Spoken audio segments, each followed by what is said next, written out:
وعلیکم السلام ورحمۃ اللہ وبرکاتہ۔ سوال پوچھ رہے ہیں کہ فرض اور سنت صلاۃ ادا کرنے کے صحیح طریقہ بتا دیں۔ دیکھیں، فرض نماز ہو یا سنت ہو، اس کو ادا کرنے کا طریقہ سیم ہے، مختلف نہیں ہے، ایک ہی ہے۔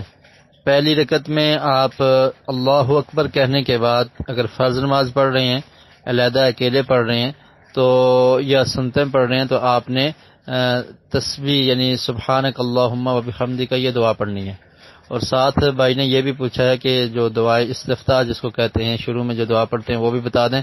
تو وہ ایک تو یہ دعا ہے سبحانک اللہم و بحمدک و تبارک اسمک و تعالی جدک ولا الہ غیرک، اور ایک اس کے علاوہ دعا ہے نبی مکرم صلی اللہ علیہ وسلم سے ثابت ہے اور بہت پیاری دعا ہے، اللہم باعد بینی و بین خطایایا کما باعدت بین المشرق والمغرب، اللہم نقنی من الخطایا کما ینقی الثوب الابیض من الدنس، اللہم اغسل خطایایا بالماء والثلج والبرد۔ تو یہ بھی آپ پڑھ سکتے ہیں۔ اس کے بعد آپ نے سورہ فاتحہ پڑھنی ہے اور کسی سورت کو پڑھنا ہے، اس طرح آپ کی ایک رکعت رکوع اور 2 سجدوں کے بعد مکمل ہو جائے گی۔ پھر دوسری رکعت بھی ایسے ہی پڑھنی ہے، اور 2 رکعت کے بعد تشہد، اور پھر اس کے بعد کھڑے ہو جائیں گے، اور پھر آپ نے تیسری رکعت میں سورہ فاتحہ کو پڑھنا ہے اور چوتھی رکعت میں بھی سورہ فاتحہ کو پڑھنا ہے، اور اس کے ساتھ کوئی اور سورت بھی ملانا چاہیں تیسری اور چوتھی رکعت میں فرض نماز میں تو ملا سکتے ہیں۔ باقی جو سنت نماز ہے اس کو بہتر یہ ہے کہ ان کو 2 رکعت کر کے پڑھا جائے۔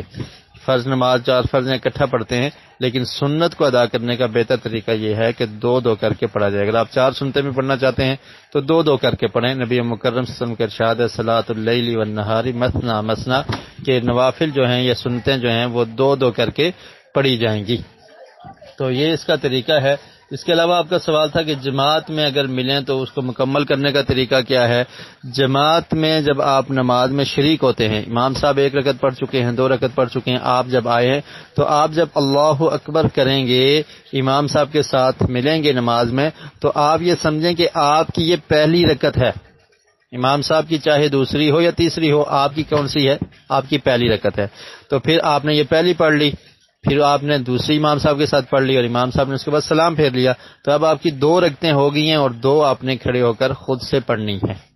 تو اس طرح سے جب بھی آپ نماز میں شامل ہوں، یہ آسان سا کلیہ یاد رکھیں کہ آپ اس کو اپنی پہلی رکعت تصور کریں گے، اور جو رہ جائیں گی تو امام صاحب کے سلام پھیرنے کے بعد وہ آپ کھڑے ہو کر پڑھ لیں گے۔ مثلا اگر امام صاحب نے 1 رکعت پڑھ لی ہے، آپ دوسری میں شامل ہوئے ہیں، تو یہ امام صاحب کی دوسری رکعت ہے اور آپ کی کون سی ہے؟ آپ کی پہلی ہے۔